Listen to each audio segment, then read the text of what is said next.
በኦሮሚያ ክልል የተጀመሩ የለውጥና የሪፎርም ስራዎችን በማጠናከር የልማትና የመልካም አስተዳደር ውጤቶችን ማስቀጠል እንደሚገባ የክልሉ ርዕሰ መስተዳድር አቶ ሙክታር ከድር ገለጹ። በኦሮሚያ ክልል የለውጥና የሪፎርም ስራዎችን በመተግበር የተሻለ የህብረተሰቡን ተጠቃሚነት ያረጋገጡ የመንግስት ተቋማት እውቅና ተሰጥቷቸዋል። ለዝርዝሩ አባይን ጥላሁን።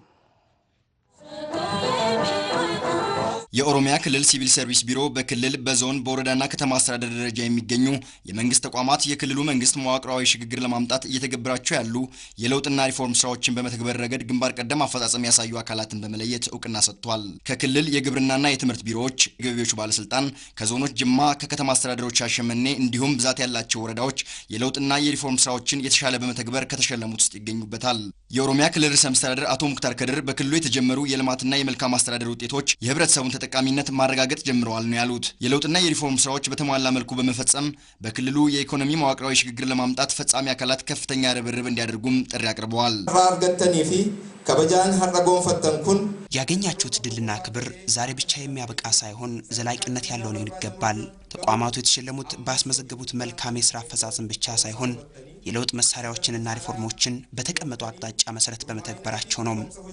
እነዚህ ልምዶች ሁሉም ፈጻሚ አካላት ሊተገብሩ ይገባል። የኦሮሚያ ክልል ምክትል ርዕሰ መስተዳድርና የሲቪል ሰርቪስ ቢሮ ኃላፊ አቶ አብዱልአዚዝ መሐመድ በበኩላቸው እንዳሉት በክልሉ እየተተገበሩ ያሉ የውጤት ተኮር ምዘና ስርዓትና መሰል የለውጥ መሳሪያዎች በአገልግሎት አሰጣጥ ላይ ውጤቶችን ማስገኘት ጀምረዋል።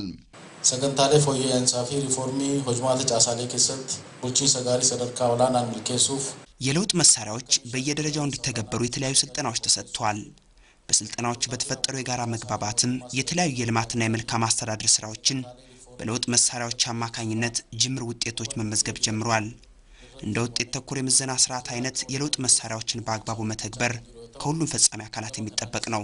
ተሸላሚ የሆኑ አስፈጻሚ አካላትም ሽልማቱ የህብረተሰቡን የልማትና የመልካም አስተዳደር ተሳታፊነትና ተጠቃሚነት ለማጎልበት ተነሳሽነት እንደሚፈጥርላቸው ተናግረዋል። አርሶ አደራችንና ያሉን የልማት ሰራተኞች እንዲሁም አመራሮችን የበለጠ በማነሳሳት ወደ ላቀ ደረጃ እንዲሰለፉ ለማድረግ የበለጠ ተነሳሽነት ፈጥሮልናል ብዬ አስባለሁ። የበለጠ በመልካም አስተዳደር ዘርፍ በስራ አጥነት ችግሮች እና በከተማችን የመሰረተ ልማት ችግሮችን ከመፍታት አንፃር ከተማ አስተዳደሩና ህዝቡ በጋራ ሆነው የበለጠ እንዲሰራ የሚያደርግና የሚያነሳሳ ነው ብዬ ነው ማምነው። ክልሉ በሲቪል ሰርቪስ አገልግሎት አሰጣጥ የተሻለ አፈጻጸም ላሳዩ 159 የመንግስት ተቋማት ነው እውቅናውን የሰጠው።